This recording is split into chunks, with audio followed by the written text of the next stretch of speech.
Favourite serials இனி டிவிக்கு முன்பே சன் நெக்ஸ்ட் ஆப்ல ஜாலியா எல்லாருக்கும் முன்னாடியே பாருங்க. இப்பவே சன் நெக்ஸ்ட் ஆப்பை டவுன்லோட் பண்ணி சப்ஸ்கிரைப் பண்ணுங்க.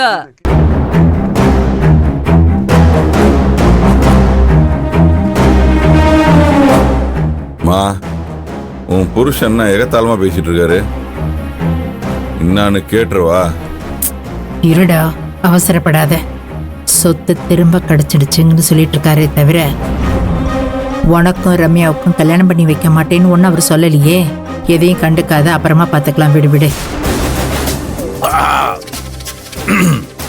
இதனால் சகல மாணவர்களுக்கும் தெரிவித்துக் கொள்வது என்னவென்றால், சரவணனை கல்யாணம் பண்ணிட்டு இந்த வீட்டுக்குள்ள யாரு வேணா மருமகளா வரலாம்.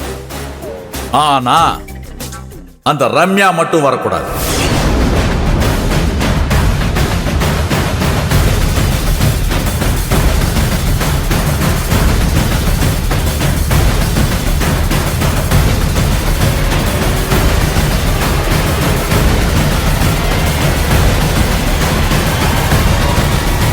மிஸ்டர் சரவணன், நீங்க நினைச்ச மாதிரி இந்த கல்யாணத்தை முன்னால் நின்று நான் நடத்தி வைப்பேன்.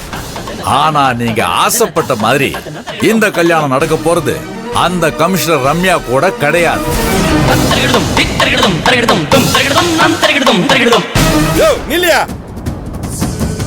நினைச்சிட்டு இருக்க என்ன பார்த்தா எப்படி தெரியுது உனக்கு? விளையாட்டு காட்டுறியா? ஐயோ, பெத்த பிள்ளைகிட்ட போய் யாராவது விளையாடுவாங்களா? நெசமா தாங்கன்னு சொல்றேன், உனக்கும் ரம்யாவுக்கும் கல்யாணம் நடக்காது.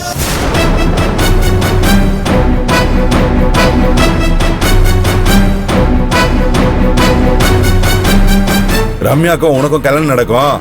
நான் முன்னாடி நின்னு நடத்தி வைக்கிறேன். அதுக்கு சொத்தெல்லாம் என் பேர்ல மாத்தி எழுதி கொடுன்னு கேட்டீங்கல்ல? உங்க பேச்ச கேட்டதுனால தானே நான் அதெல்லாம் மாத்தி கொடுத்தேன். இப்ப நம்ப வச்சு கழுத்து அறுக்குறீங்க.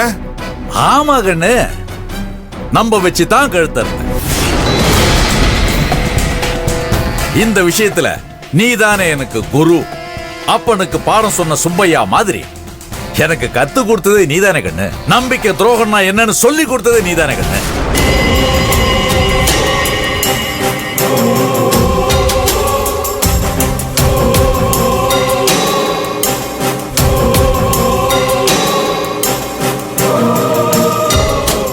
ஏன் புரியலையா? இல்ல மறந்து போச்சா? மறந்து போன உனக்கு எல்லாத்தையும் ஞாபகப்படுத்தட்டுமா? உன் பேருக்கு சொத்தெல்லாம் எப்படி வந்துச்சு? உழைச்சு சம்பாரிச்சியா? ஏண்டா, அன்னத்தை கல்யாணம் பண்ணிக்கிறேன்னு சொல்லி ஏமாத்தி என்கிட்ட இருந்து சொத்தை எழுதி வாங்கினியே, சொன்ன மாதிரி கல்யாணம் பண்ணியா?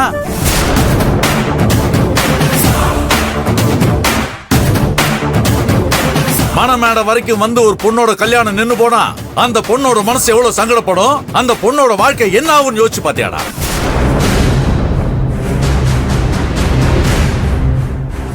பெத்து வளர்த்து ஆளாக்கி உனக்கு சீரும் சிறப்புமா கல்யாணம் பண்றதுக்கு பெரிய ஏற்பாடு பண்ணன. என்ன ஏமாத்திட்டு போனியே. என் மனசு எவ்வளவு சங்கடப்பட்டிருக்கு. உயிரோட செத்து போவனேன்னு யோசிச்சு பாத்தியாடா? இல்லையே, சந்தோஷமா சொத்து பத்திரத்தெல்லாம் தூக்கிட்டு ஓடி போன இல்ல. என்ன எதுவுமே ஞாபகம் இல்லையா? அதுக்கு சும்மா கத்தாதரா. ஒரு படத்துல பார்த்திபன் வடிவேல்ட்ட சொல்லுவார்ல, அதே சட்டை அதே வாடகை, அந்த மாதிரி அதே நம்பிக்கை துரோகம், அதே கழுத்தறுப்பு. நீ எனக்கு என்ன செஞ்சியோ அதே தான் நான் உனக்கு திரும்ப செஞ்சிருக்கேன். Did for dot. நீ செஞ்சது தப்பு இல்லைன்னும் போது நான் செஞ்சது மட்டும் எப்படி தப்பாவும்? யோ, நீ எல்லாம் ஒரு மனுஷனா, ஒரு அப்பனா? இல்லடி, வாத்தி. வாத்தி, உங்களுக்கு பாடம் எடுக்க வந்த வாத்தி.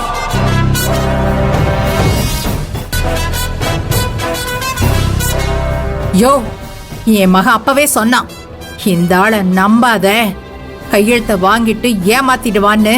அப்பவே அவன் சந்தேகப்பட்டான்.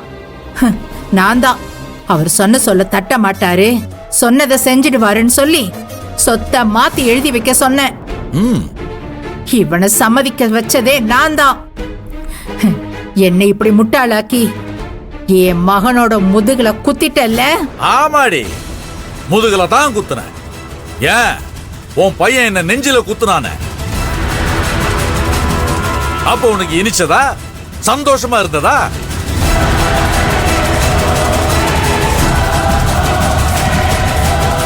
நான் முதல்ல குத்தும் போது ஆத்தாளுக்கும் மகனுக்கும் அப்படியே வலிக்குதா?